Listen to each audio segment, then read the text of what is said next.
Good morning to the listeners. Thank you so much for having me. Yeah, so counting the cost of winning. Yes, ma'am, that's the topic for the day, counting the cost of winning.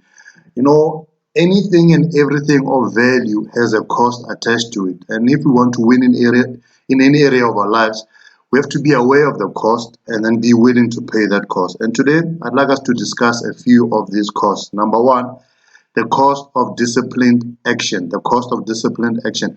Without disciplined action, you will not get the results. Disciplined action means that you are consistent in what you do. If, for example, you have a financial goal, there are things you are consistently doing to reach that goal, whether it's consistently saving money, consistently paying off your debt, consistently investing, and so forth.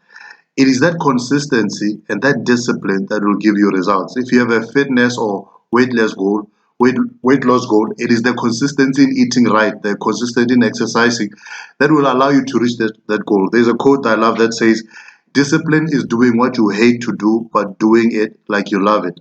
So you may not like going to gym. You may not like spending less so you can put some money away. You may not like reading a book every month. But it's not about whether you like it. It's about whether you want it badly enough to create the discipline so that you can enjoy the benefits. So number one is the cost of disciplined action. Number two is the cost of right relationships. None of us win by ourselves. Nobody wins by themselves. And there's this notion of self-made people, and I believe it's a really, it's a false notion. When you hear somebody say that they're a self-made millionaire, for example, just know that they're lying. It's their ego and their pride talking, because none of us are self-made. Along the journey of life, there are teachers, there are friends, there are mentors and family who in some way or another help to propel us forward to a better place in our lives. When we're younger, yes, we don't have really an option about the relationships we have. We can't choose our family, we can't choose the schools we attend, and even the friendships we have can be quite incidental. But as we get older, we become more conscious and we must take the responsibility of making sure that we have the right relationships. They say that if you hang around with five rich people, you'll end up being the sixth one. So it matters who you develop relationships with, and there are certain people who have the right skills that then they can help you reach your next level. Some can offer you the right advice, some can connect you to the right opportunities and so forth. So number two is the cost of right relationships. Number three is the cost of patience. The cost of patience. If you pick a fruit before it ripens, you will not enjoy its taste. But if you are patient enough to wait until the appointed time, then you will enjoy it. And no real success happens overnight. There's a process, and enduring the process requires patience.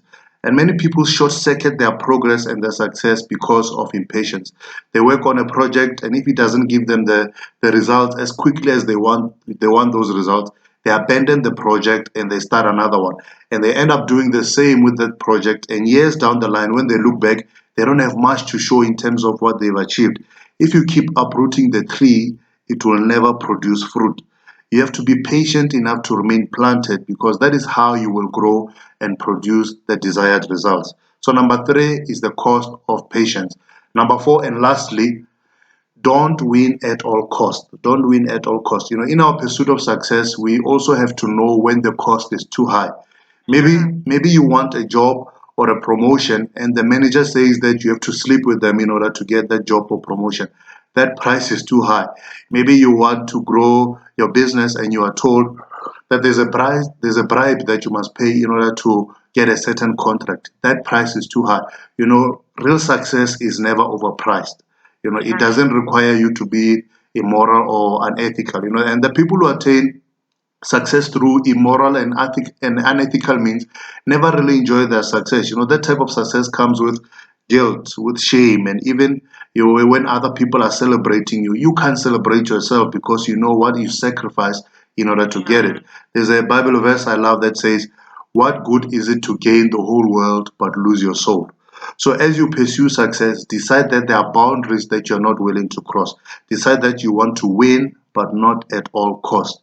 Decide that you want to win the right way, counting Okay. counting the cost of winning.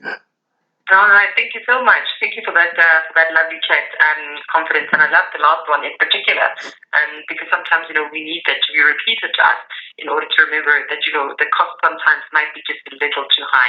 So thank you so much for joining us. You are back with us next week Monday. 100%. Thank you so much, Tutu.